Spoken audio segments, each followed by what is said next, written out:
আজকের এই নিম আর আলু ভাজার রেসিপিটা খেতে কিন্তু ভীষণই ভালো লাগে।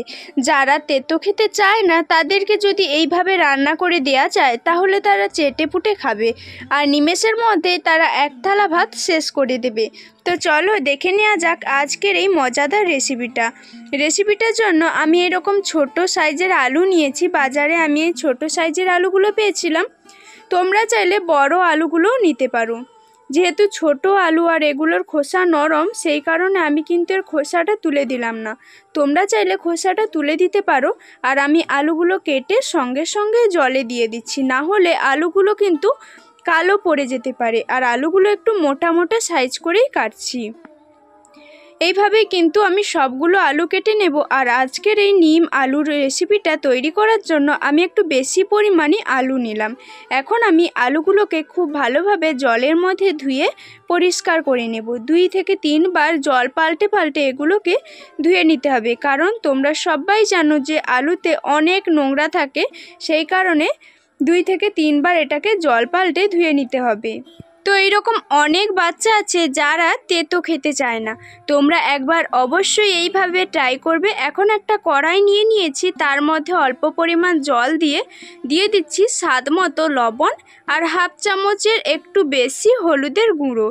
এখন নাড়াচাড়া করে আমি যে আলুগুলো কেটে ধুয়ে রেখেছিলাম সেই আলুগুলো এর মধ্যে দিয়ে দিলাম। আলুগুলো দিয়ে আবারও একটু নাড়াচাড়া করে নিচ্ছি। নাড়াচাড়া করে এখন গ্যাসটা জ্বালিয়ে আমি ঢাকনা দিয়ে 4 মিনিট মতো এটাকে সেদ্ধ করে নেব। এদিকে আমি নিম আলু ভাজা বানানোর জন্য কিছুটা পরিমাণ নিম পাতা নিয়ে নিয়েছি আর পাতাগুলো নিয়ে নিচ্ছি। এগুলো যেহেতু নরম পাতা, সেই কারণে আমি নরম পাতাগুলো নিয়ে নিচ্ছি আর শক্ত ডাঁটাটা ফেলে দিচ্ছি। তোমরা অবশ্যই নরম পাতা এখানে নেওয়ার চেষ্টা করবে। তো এখন আমি নরম পাতাগুলো নিয়ে নিচ্ছি। একটা কড়াই বসিয়ে তাতে কোনো রকম জল তেল আমি এখানে দিইনি, তো আমি নিম পাতাগুলো এর মধ্যে দিয়ে দিলাম। আর তার আগে পাতাগুলোকে খুব ভালোভাবে ধুয়ে নিতে হবে। এখন পাতাগুলোকে মিডিয়াম আঁচ করে খুব ভালোভাবে মুচমুচে করে ভেজে নিতে হবে। আর খেয়াল রাখতে হবে একটু এগুলো যাতে না পুড়ে যায়, তার জন্য অবশ্যই এগুলোকে অনবরত নাড়াচাড়া করতে হবে। আর তোমরা দেখবে 5 মিনিটের মধ্যেই এগুলো খুব ভালোভাবে ভাজা হয়ে যাবে। এইদিকে দেখো আমার আলুটা সেদ্ধ হয়ে গেছে। তো একদমই আমি কিন্তু সেদ্ধ করিনি, জাস্ট 50% মতো আমি সেদ্ধ করে নিয়েছি।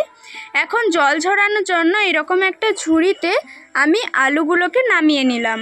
আর এইদিকে আমি এইভাবেই কিন্তু নিম পাতাগুলোকে ভেজে নিয়েছি, একদমই মুচমুচে হয়ে গেছে। আবারও একটা কড়াই বসিয়ে দিয়ে দিচ্ছি সর্ষের তেল। আমি আজকে রান্নাটা সর্ষের তেলেই করব। তেলটা গরম হয়ে গেলে একটা শুকনো লঙ্কা মাঝখান থেকে কেটে এইভাবে দিয়ে দিলাম।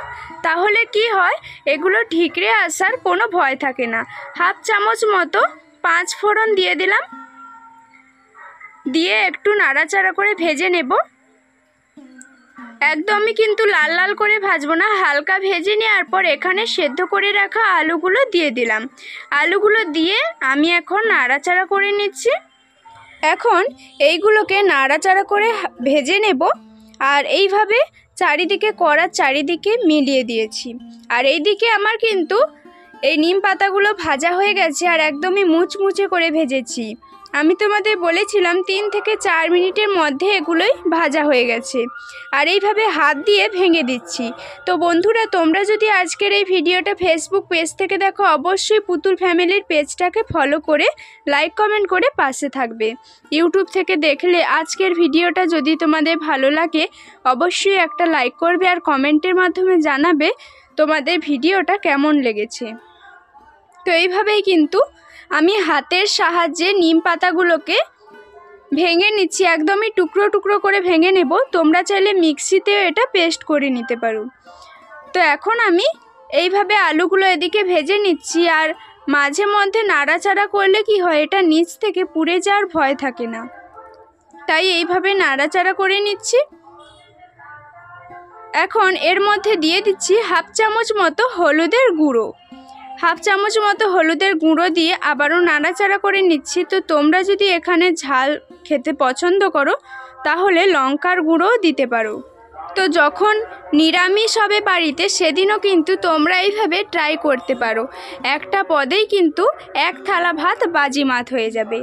তো এখন আলুটা ভাজা হয়ে গেছে, আমি মাঝখানটা এইভাবে জায়গা করে নিচ্ছি আর দিয়ে দিচ্ছি 3টে চেরা কাঁচা লঙ্কা। কাঁচা লঙ্কাগুলোকে আমি মাঝখান থেকে কেটে নিয়েছি। কাঁচা লঙ্কাগুলো দেওয়ার পর অল্প পরিমাণ সর্ষের তেল দিলাম। আর তোমাদের একটা কথা বলে রাখি, আমি এখানে সর্ষের তেলে রান্না করছি, তোমরা চাইলে সাদা তেলে রান্না করতে পারো, কিন্তু সেখানে স্বাদটা অনেক হেরফের হয়। এখন আমি নিম পাতাগুলো দিয়ে দিচ্ছি, যে নিম পাতাগুলো আমি হাতের মধ্যে ভেঙে রেখেছিলাম। নিম পাতাগুলো দিয়ে আবারও নাড়াচাড়া করে নিচ্ছি। তো এইভাবেই কিন্তু 2 থেকে 3 মিনিট নাড়াচাড়া করে এটা নামিয়ে নেব। তো তৈরি হয়ে গেল খুব সহজে নিম আলুর ভাজা, আর যেটা বাচ্চারা একবার পেলে বারবারই খেতে চাইবে। তো আজকের ভিডিওটা এই পর্যন্ত, এখনকার মতো বিদায় নিচ্ছি। সবাই সবার পরিবারকে নিয়ে ভালো থাকবে, সুস্থ থাকবে। দেখা হয়ে যাবে অন্য